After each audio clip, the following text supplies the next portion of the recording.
Welcome back any fans, स्वागत है आप सभी का ब्लीच के एक और नए फारू वीडियो में। अगर आप लोगों ने अभी तक इसके पिछले पार्ट को नहीं देखा है तो लिंक मैंने डिस्क्रिप्शन बॉक्स में दे दिया है, तो जाके देख लो। अगर आप लोग पिछले पार्ट को नहीं देखोगे तो ये पार्ट आप सभी को कुछ भी समझ में नहीं आएगा। और अगर आप लोगों ने अभी तक मेरे चैनल को सब्सक्राइब नहीं किया है तो जल्दी खतरनाक तरीके से सब्सक्राइब कर दो, क्योंकि मैं अभी सब्सक्राइबर का भिखारी हूँ। तो प्लीज इस भिखारी को थोड़ा अमीर वाला भिखारी बना दीजिए। तो बाय द वे चलिए शुरू करते हैं आज के इस वीडियो को।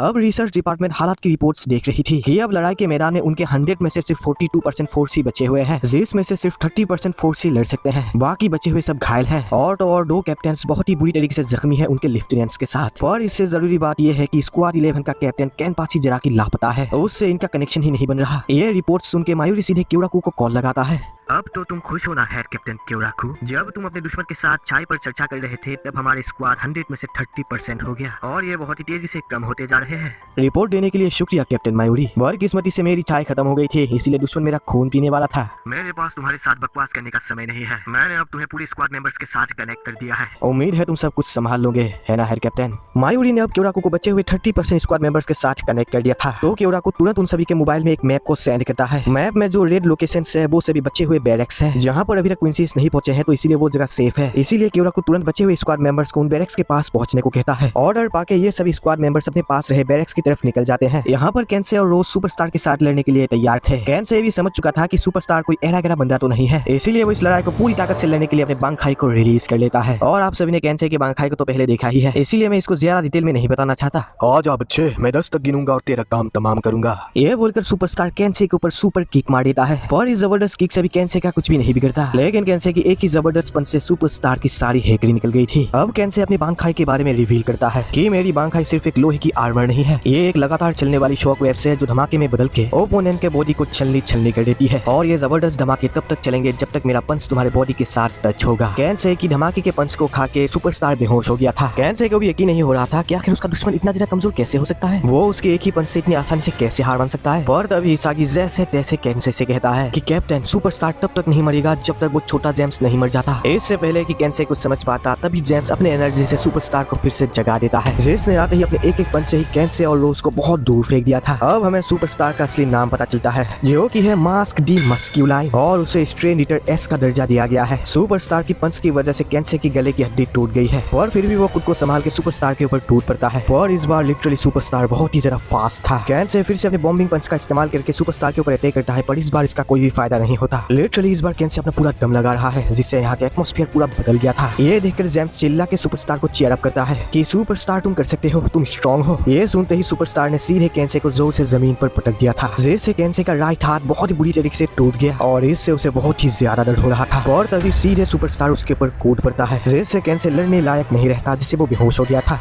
कितनी शर्मनाक बात है, एक कैप्टन होने के बाद भी तुम 10 के गिनती तक भी नहीं टिक पाए। और तभी हम देखते हैं लिटरली रोज ने जेम्स को 2 हिस्सों में काट दिया था, जिससे जेम्स का दोनों बॉडी पार्ट दूर जाके गिरते हैं। कितने बेरहम हो तुम, एक मासूम फैन को तुम्हें मार के क्या मिला, तुम सब के सब कायर हो। ये बच्चा बहुत हल्ला मचा रहा था, शायद तुम्हें पता नहीं पर मुझे शोर शराबा बिल्कुल पसंद नहीं है, इसीलिए मुझे इस लड़ाई के अंत के नतीजे पर पहुंचना ही होगा। ये बोलकर लिटरली कैंसे अपने बांखाई को रिलीज कर देता है, वो भी पहली बार। शायद ये पहली बार ही होगा क्योंकि उसने स्क्रीन पर आज पहली बार अपनी बांखाई को ओपन किया है, जिसका नाम है किनशारा बुतोदान। ये बोलकर रोज सीधे अपने बांखाई को पहली बार रिलीज कर देता है। उसकी बांखाई में यहाँ पर बहुत सारी नाचने वाली पुतलियां आ गई थी, जिसे वो अपने हाथों से कंट्रोल करता है। किनशारा बुतोदान एक नाचती हुई मौत है, जिसे देखने की कीमत सिर्फ मौत की बलिदान ही मांगती है। और फिर ये पुतलियां सुपरस्टार के चारों तरफ अपनी पूरी तेजी से घूमने लगती है, और फिर रोज अपने एक ही कमान से अपना पहला प्रोग्राम शुरू कर देता है, जिससे वहाँ पर पानी की तेज लहर आ गई थी और सुपरस्टार उसमें डूबने लगता है। ये पानी कोई नॉर्मल पानी नहीं थी, इस पानी की एक एक बूंद की वेट 10 गुना ज्यादा थी, जिससे सुपरस्टार अब 100 हाथियों का वेट ले रहा था। तभी रोज अपने दूसरे प्रोग्राम को शुरू कर देता है, जिससे ये पुतलियां तुरंत सुपरस्टार के ऊपर आग फायर करने लगती है। सुपरस्टार को इस आग से बहुत जलन हो रही थी, क्योंकि ये आग कोई नॉर्मल आग नहीं थी, और सुपरस्टार को इस बात पर यकीन भी नहीं होता कि आखिर कोई जानवर तो एक साथ 2 एलिमेंट्स को कैसे मैनिपुलेट कर सकता है। ऐसा नहीं हो सकता,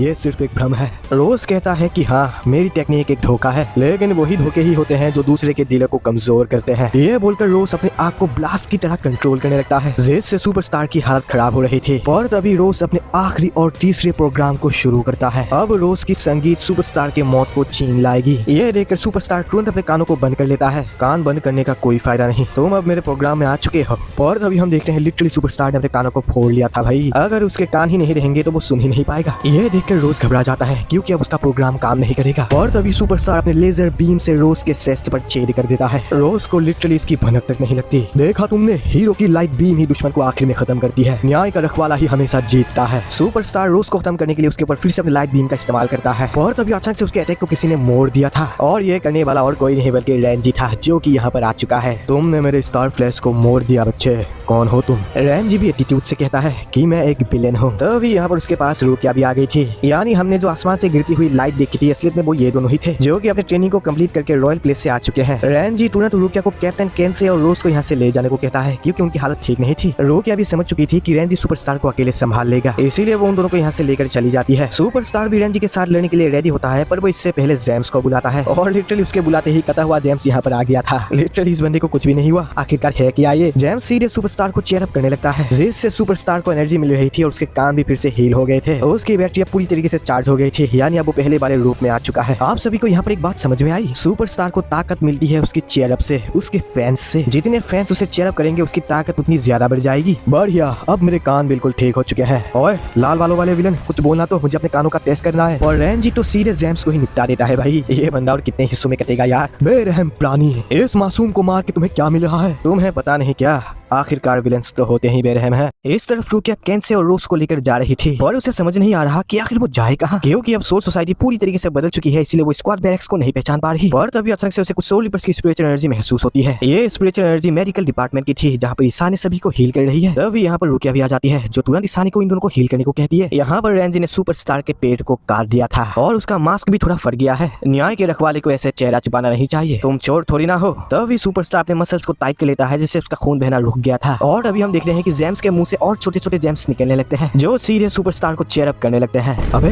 ये क्या हो रहा है? चेयर अप करने से जेम्स की ताकत बढ़ती जा रही थी जिससे उसके कपड़े फट जाते हैं और उसके दोले शोरे बाहर आ गए थे। उसके मास्क का कलर भी चेंज हो गया था। अबे तेरे मास्क का कलर कब बदल गया भाई? और तभी सुपरस्टार रेंजी के ऊपर एक जबरदस्त पंच मार देता है जिससे रेंजी दीवारों को तोड़ते हुए बहुत दूर जाके गिरता है। सुपरस्टार अब रुकने का नाम नहीं ले रहा था, वो लगातार रेंजी के ऊपर पंचों की बारिश करता जा रहा है। लिटरली अब वो पहले से काफी ज्यादा फास्ट हो गया था। वो रेंजी को सांस लेने तक को मौका नहीं दे रहा है और फिर उसने अपने वॉर स्ट्रेन डिच यानी अपने दूसरे स्टेज को एक्टिव कर लिया था। सुपरस्टार अब आसमान पर एक बड़ा रेशे का स्टार बनाता है जिसका नाम है सुपरनोवा और वो तुरंत इस स्टार को रेंजी के ऊपर फेंक देता है जिसके ब्लास्ट से सभी जेम्स भी मारे गए थे। चिंता मत करो जेम्स, तुम और मैं एक ही है। जब तक मैं जिंदा हूँ तुम भी फिर से जिंदा हो जाओगे। और सबसे बड़ी बात, मैंने विलन को मार ही दिया। और तभी हम देखते हैं कि धुएं के अंदर से एक स्नेक स्कल बाहर निकलता है। ये देखकर सुपरस्टार समझ गया था कि रेंजी ने अपनी बांखाई को एक्टिव कर लिया है और अब उसकी बांखाई पहले के मुकाबले काफी छोटी और अजीब लग रही थी। सुपरस्टार को यकीन नहीं हो रहा था कि आखिर कोई बांखाई ऐसे अपने फॉर्म को कैसे चेंज कर सकता है। तभी हम रेंजी के एक फ्लैशबैक को देखते हैं जहाँ पर रॉयल प्लेस में इचिबे ने रेंजी से कहा था कि रेंजी तुम्हारी बांखाई अभी तक पूरी नहीं हुई है, ना ही ये टोटली कंप्लीट हुआ है और ना ही तुम्हें इसका पूरा नाम पता है। जब तक तुम इसके असली नाम को नहीं जानोगे तब तक तुम इसके असली पावर को यूज भी नहीं कर पाओगे। रेंजी को ये सुनकर यकीन नहीं होता क्योंकि वो इतने सालों से एक साथ लड़ रहे हैं और उसे उसकी बांखाई का पूरा नाम नहीं पता होगा, ऐसा तो हो ही नहीं सकता। और तभी इचिबे क्लियर करता है और तभी रेंजी के गलतफहमी को दूर करवा के इचिबे कहता है कि सोल सोसाइटी में जितने भी जानपक्तो हैं उनके नाम इचिबे नहीं दिए हैं और सिर्फ जानपक्तो ही नहीं बल्कि शिकाई, बांखाई और सोल सोसाइटी में हुए अनएक्सपेक्टेड एक्सीडेंट्स को भी नाम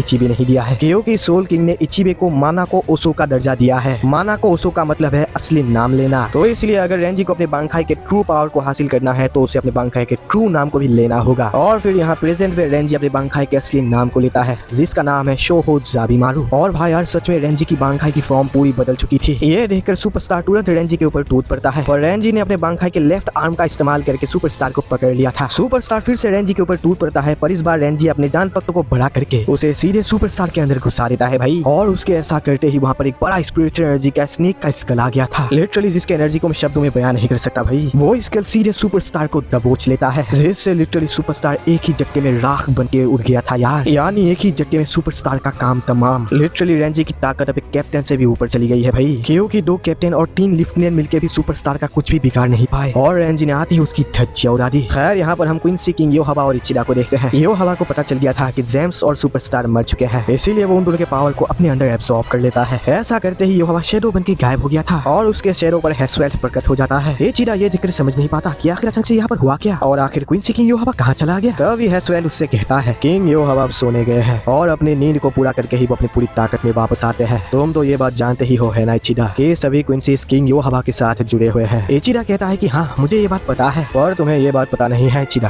कि आखिर क्वीन से किंग की असली ताकत क्या है। तुम्हें ये बात जानने का हक है चिदा, क्योंकि तुम उनके उत्तराधिकारी जो ठहरे। ये सुनकर इचिदा भी पूरा सीरियस हो गया था, क्योंकि वो भी योहबा के बारे में पूरी बात जानना चाहता है।